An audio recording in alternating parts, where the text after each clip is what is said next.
Assalamualaikum warahmatullahi wabarakatuh. Perkenalkan, saya Nur Asti Maulida dengan NIM H2010893. Di sini saya akan melaksanakan kegiatan kontribusi sosial modul Nusantara yang dilaksanakan di Kampung Cukanggale 1, RT 1 RW 3, Desa Jambuluk, Kecamatan Ciawi, Kabupaten Bogor. Di sini saya akan membantu salah satu guru ngaji di tempat pengajian anak-anak sore yang biasa diselenggarakan di kampung ini. Baik, tidak berlama-lama, langsung saja ikuti kegiatan saya pada hari ini. Bismillahirrahmanirrahim. Assalamualaikum warahmatullahi wabarakatuh. Waalaikumsalam warahmatullahi wabarakatuh. Bismillah, walhamdulillah, wassalatu wassalamu ala rasulillah sallallahu alaihi wasallam nabiyya wa rasulullah. Masaul khair, masaul nur. Kaifa halukum? Bi khair, alhamdulillah. Alhamdulillah, semua dalam keadaan sehat ya. Sebelumnya perkenalkan, nama kakak Nur Asti Maulida dari Universitas Juanda Bogor. Di sini kakak sedang mengikuti program pertukaran mahasiswa Merdeka Kampus Merdeka Angkatan 1 dan ditempatkan di Universitas Katolik Santo Thomas Medan.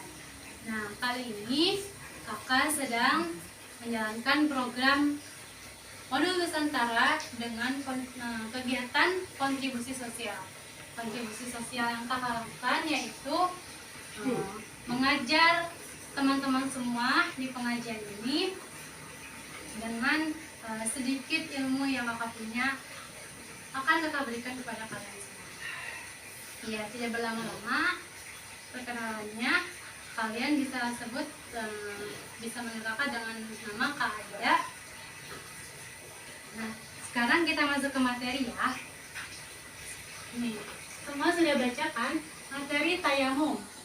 Tayamum itu apa? Coba ada yang bisa bacakan satu orang? Ayo, siapa aja? Yang berani siapa? Ayo. Ayo. Nggak ada, masa nggak ada? Ayo cepetan, siapa nih? Mau ditunjuk? Coba Arif, baca Arif. Tayamum adalah yang cara dilakukan untuk menghilangkan hadas atau Suaranya besarin. hadas besar sebagai pengganti wudhu tanpa menggunakan air sebab keadaan mendesak. Ya. Jadi apa itu tayamum? Tayamum itu cara yang dilakukan untuk menghilangkan hadas kecil dan hadas besar yang sebagai pengganti wudhu.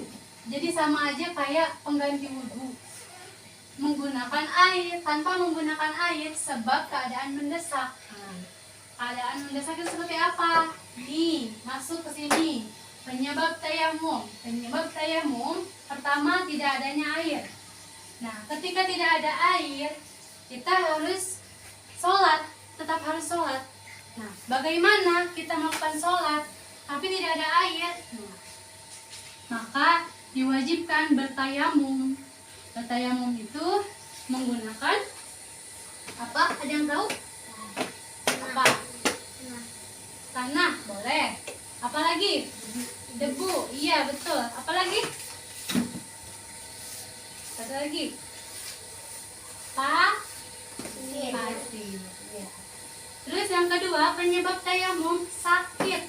Nah, ketika sakit apa sih yang nggak boleh kena air gitu?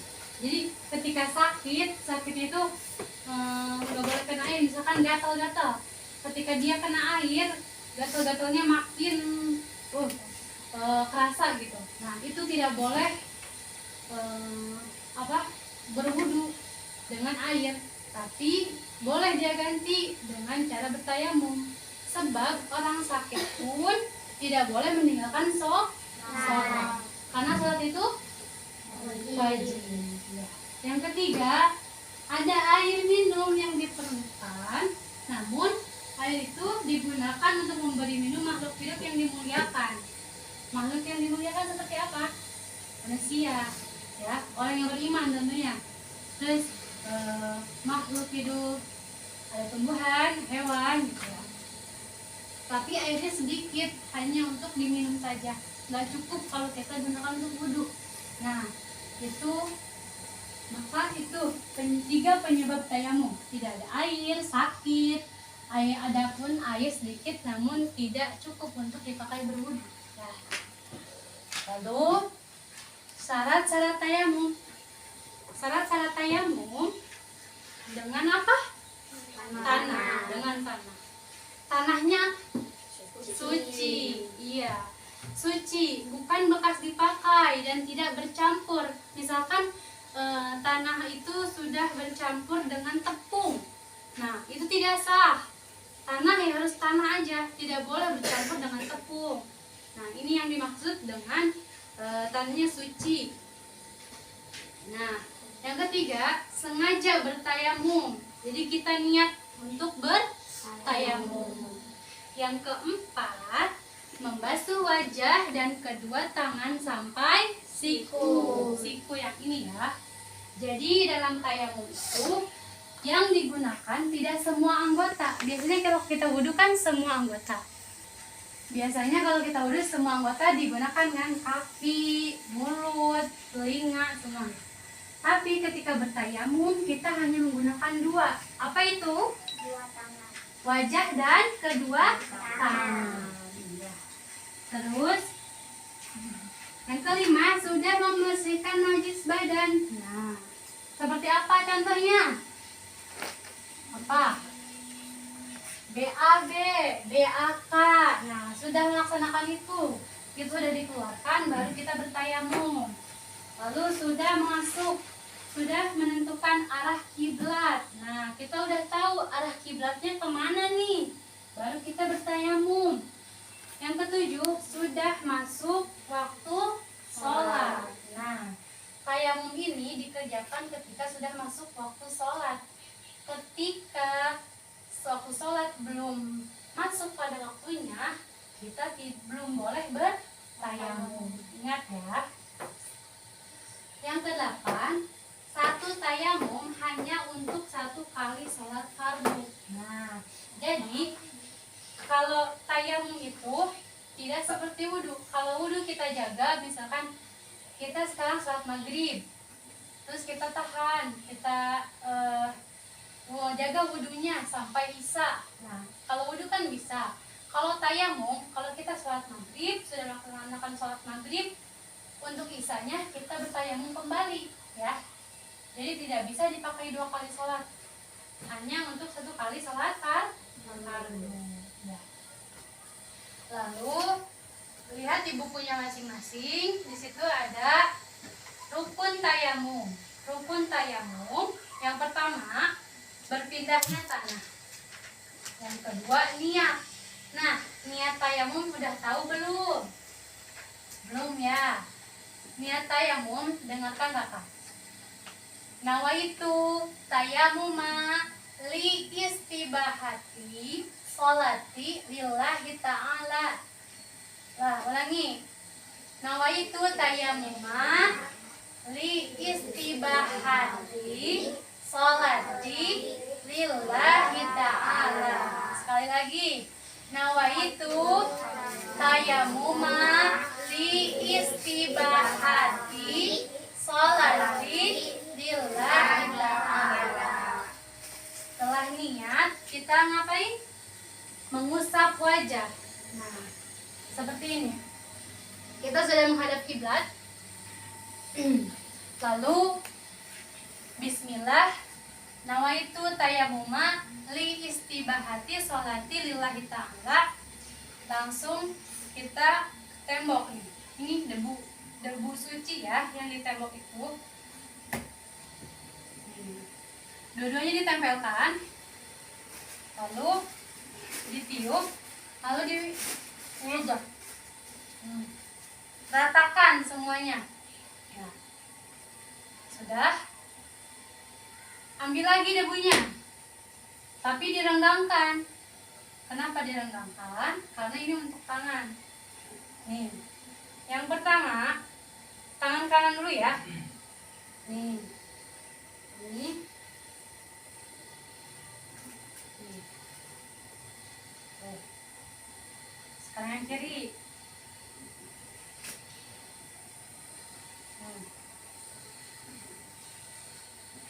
Sebaiknya melebihi supaya sempurna, melebihi siku supaya sempurna ya. Sudah. Setelah itu berurutan ya, antara muka dengan setelah muka baru tangan.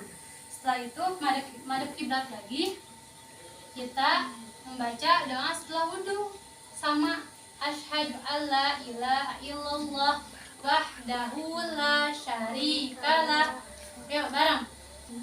Asyhadu alla ilaha illallah wahdahu la syarikalah wa asyhadu anna muhammadan abduhu wa rasuluh. Subhanaka Allahumma wa bihamdika asyhadu alla ilaha illa anta astaghfiruka wa atubu ilaik. Sudah. Setelah itu baru kita sholat seperti biasa, niat sholat gitu ya. Nah, setelah itu ada yang membatalkan tayamum. Apa saja yang membatalkan tayamum? Ada yang tahu sebelum kakak kasih tahu? Yang membatalkan tayamum, satu, semua yang membatalkan wudhu itu membatalkan tayamum. Ya.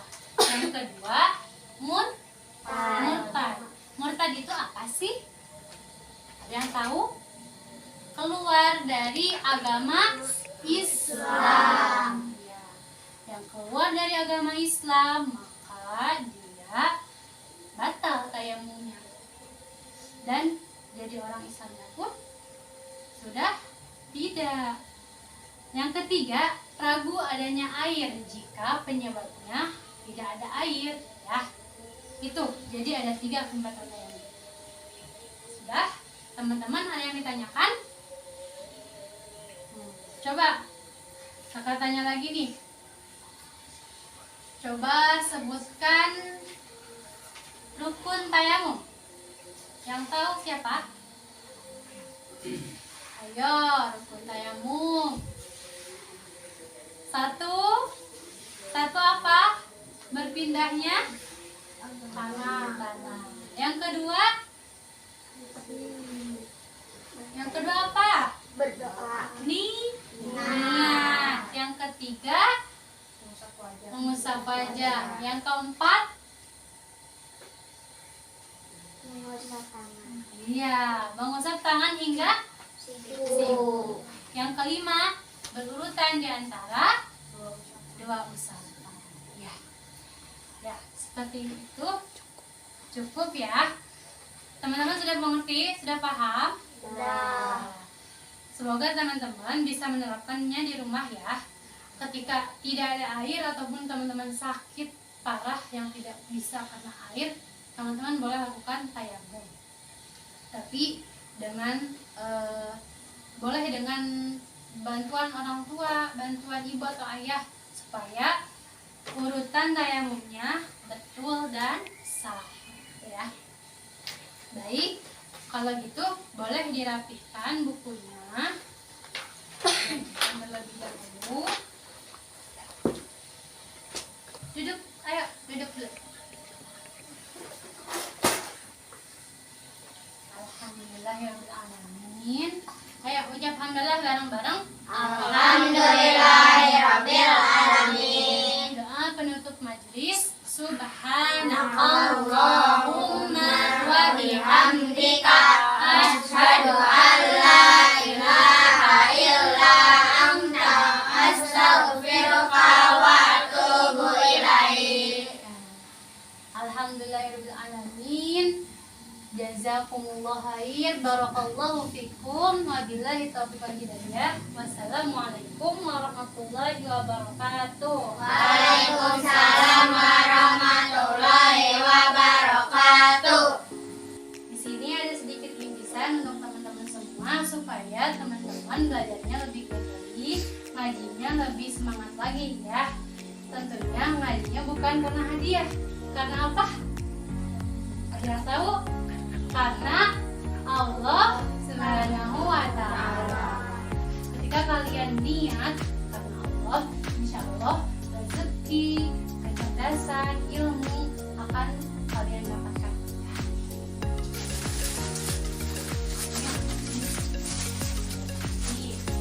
Yang apa? Bacaan. Kemudian Lukman.